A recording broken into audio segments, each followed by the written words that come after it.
What's your name? No, where you from? You are from? France.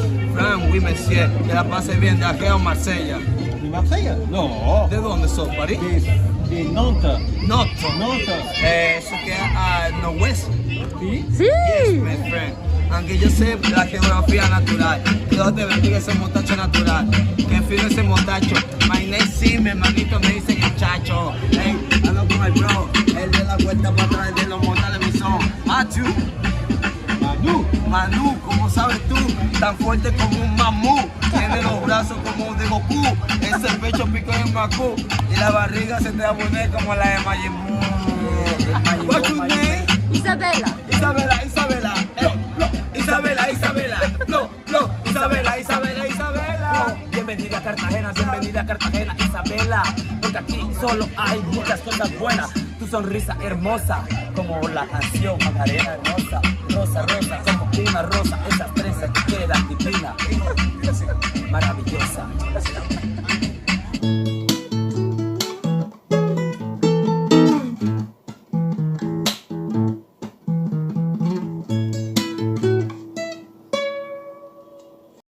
Bonjour les amis.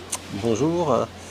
Alors, après donc être revenu précipitamment de Rincon del Mar pour des raisons d'agenda et pour que Oscar soit à l'heure au bateau, nous voici de retour à Carthagène.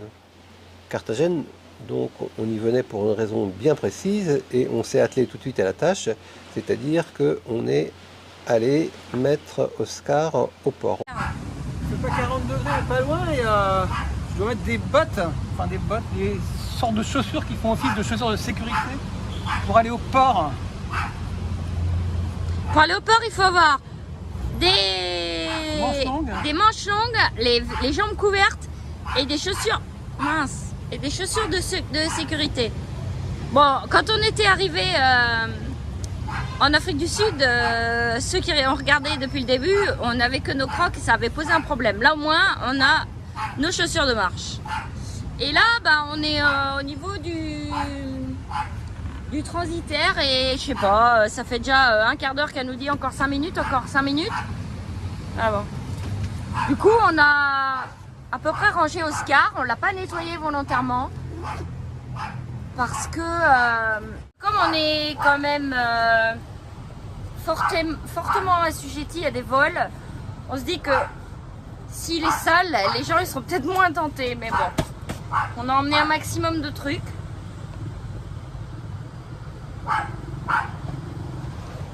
À partir du bureau du transitaire où on avait rendez-vous pour régler les derniers papiers et pour qu'il nous emmène aussi, enfin parce qu'il s'agissait non pas seulement d'aller au port mais d'en revenir, accompagné par quelqu'un qui connaissait toutes les procédures.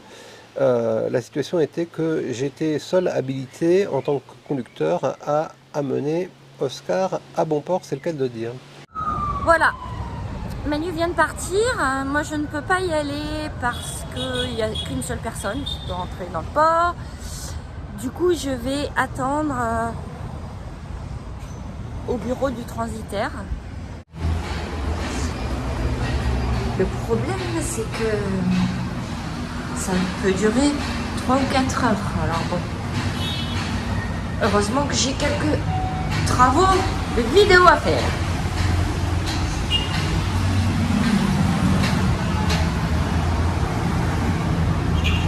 Et voilà, nous y sommes. Alors cette première visite au port, hein, c'était l'entrée du véhicule. Donc c'est une procédure qui est pas forcément très lourde mais qui est un petit peu longue parce qu'on passe par différentes étapes. Voilà, je suis en attente au port avec Oscar qui est là, c'est très calme. Il n'y a que nous en fait. Et pour le reste, je crois qu'il y a quelques camions qui sont par là-bas et des grands réservoirs de gaz ici. Oscar est à peu près rangé, si ce n'est propre. Et ouais, il invite pas trop au cambriolage, je crois. Et alors, un truc rigolo, c'est que pour l'attente au port, on m'a donné un petit coca et un paquet de chips. C'est gentil. On voit quand même qu'on est sur sur un port de bateaux rouliers parce qu'il y a des voitures apparemment neuves qui vont être transportées là. Là, on se dirige vers la porte d'entrée de l'espace de stockage qui doit être là.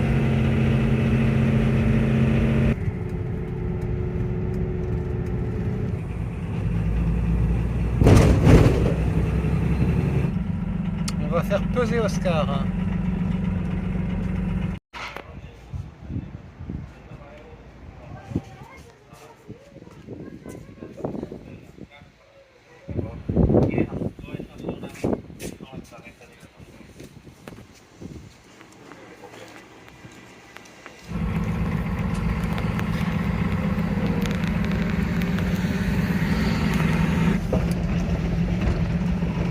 Sí, aquí de red. C'est bien? Un momento.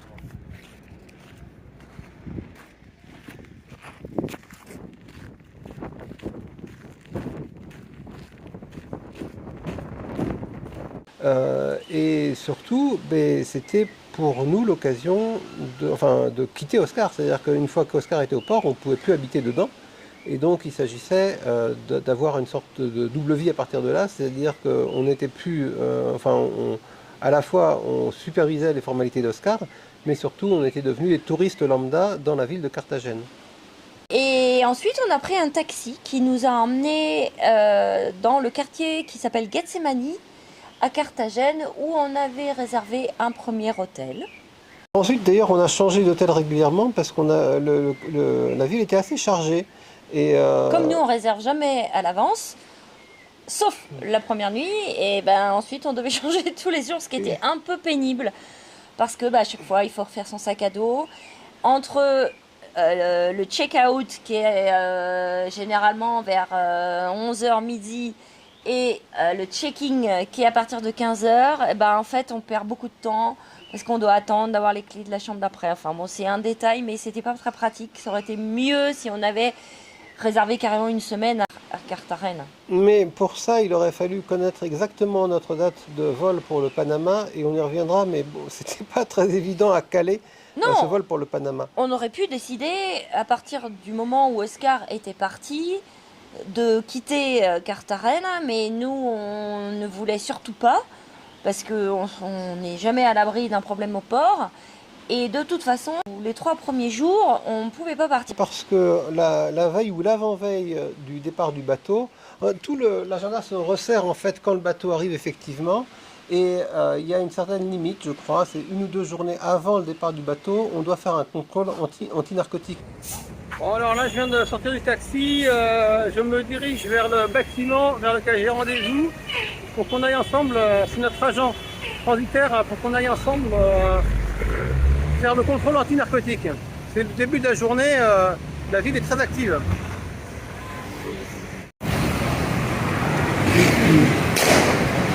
On va vers ce building là. Pourquoi est-ce qu'on le fait tard? Mais tout simplement parce que il pourrait y avoir, je sais pas, on peut imaginer des gens qui s'introduisent dans le port et qui cachent des narcotiques si le véhicule est stocké trop longtemps. Donc je suis retourné effectivement au port pour ce contrôle anti-narcotique, ce qui a supposé un assez long déplacement parce que le port n'est pas dans la ville, hein, il est à une trentaine de kilomètres de là, donc il faut y aller avec le transitaire. Enfin, tout s'est relativement bien passé, et à partir de ce moment-là, je ne pouvais plus revoir Oscar avant son éventuelle arrivée au Panama. À partir du moment où on était libéré d'Oscar et que maintenant tout était dans les mains des agents du port et des transporteurs, il s'agissait juste d'arbitrer entre quelques jours de plus à Carthagène ou quelques jours de plus à Panama. On était tenté de passer quelques jours de plus au Panama parce qu'on visait des îles qui s'appellent les îles San Blas, mais en fait c'est le sort qui en a décidé autrement. Parce qu'on a commencé par réserver un billet d'avion du jour au lendemain, et on est arrivé à l'aéroport, tout simplement on n'a pas pu prendre notre vol. On avait pourtant bien pris soin de prendre un billet de continuation, ce qui est indispensable là-bas. On ne rentrerait pas au Panama si on n'avait pas une preuve de sortie du territoire. Et ça prend la forme d'un billet d'avion. Donc ça, on l'avait, mais tout simplement, il y a eu un problème informatique dans le système de réservation de Wingo, la compagnie aérienne qui est la seule à offrir des tarifs intéressants entre les deux pays. Et on a eu beau essayer de se réinscrire sur le vol qui partait 3 heures plus tard, alors qu'il y avait des places disponibles, on n'a pas réussi. Et donc, un tout penaud, on a été renvoyé chez nous et on a dû reprendre un billet. Et le lendemain, il n'y en avait pas non plus. Donc, on s'est trouvé décalé de 2 jours. Et finalement, ces 2 jours nous ont permis de découvrir plus tranquillement la ville de Carthagène. Donc, on a partagé notre temps entre différents quartiers. Le quartier de base où on était, celui où on était arrivé, c'était Getsemani. C'est un quartier qui est très animé, très, très populaire, un peu fêtard.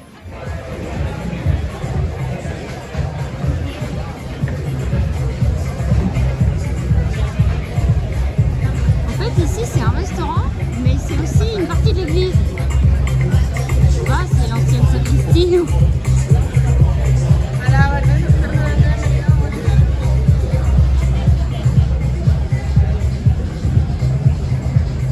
Beaucoup de backpackers là, des rues où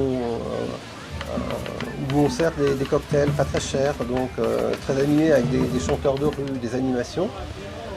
Quelque chose de très coloré, d'assez bruyant aussi.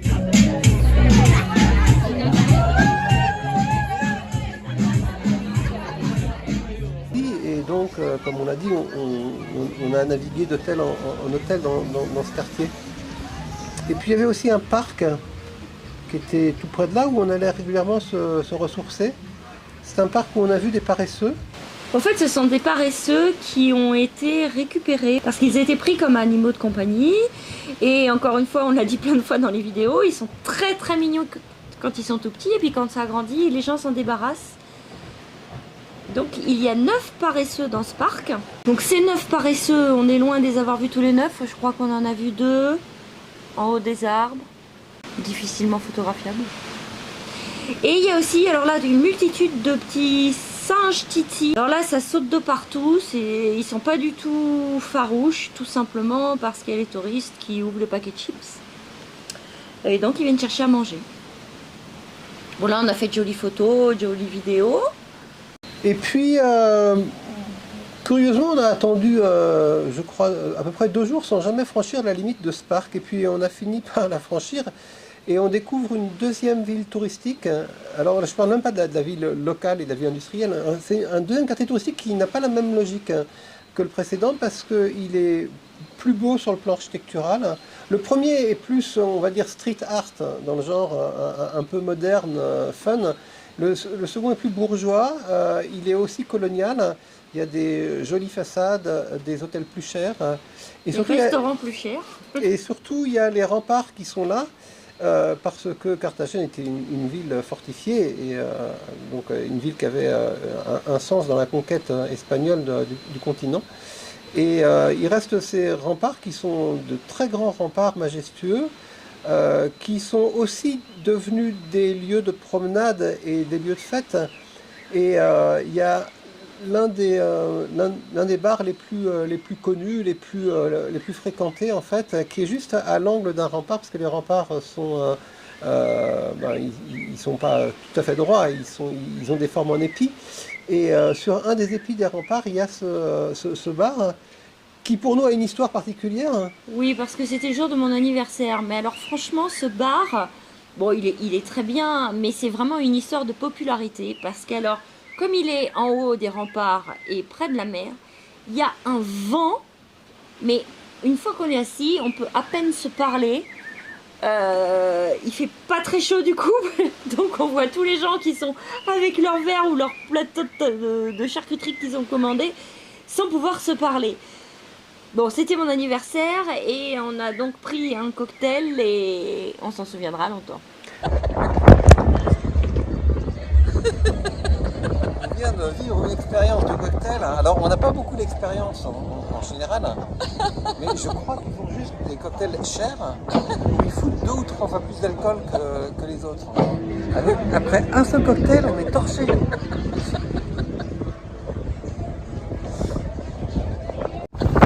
C'est leur formule gagnante. Et il n'empêche, ils ont un monde fou. Oui. Tout con comme méthode. Et nous on était à jeun et Donc, on ne peut pas dire qu'on a pris une cuite, il ne faut pas exagérer, mais on était quand même bien éméchés à la fin de cet épisode de bar, avec juste un seul cocktail. C'est un peu honteux de le dire, c'était un grand cocktail, c'est vrai, mais bon, un seul. Hein.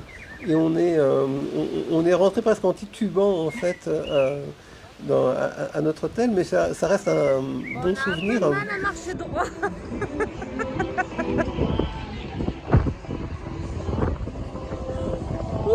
On se souviendra, hein, de ce cocktail.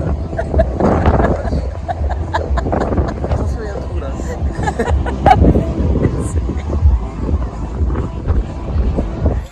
Pour partir au restaurant maintenant, parce qu'il faut marcher quand même pendant 11 minutes. Je ne sais pas si on va y arriver. Il y a 3 chemins différents. Allez, on va se lancer. Et puis finalement, le deuxième essai a été le bon quand on est retourné à l'aéroport.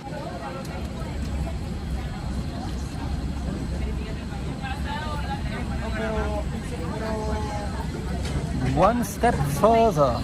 On est allé un cran plus loin que l'autre fois. Alors on va peut-être se faire maintenant recaler à la douane, ou je ne sais quoi, ou à l'immigration, on verra bien.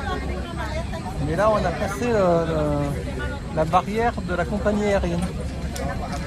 On a enfin pu prendre notre avion et on est parti vers le Panama, l'Amérique centrale enfin. Ça c'est pour la prochaine fois. Oui, la prochaine fois qu'on vous voit, c'est au Panama. Allez, ciao. À bientôt.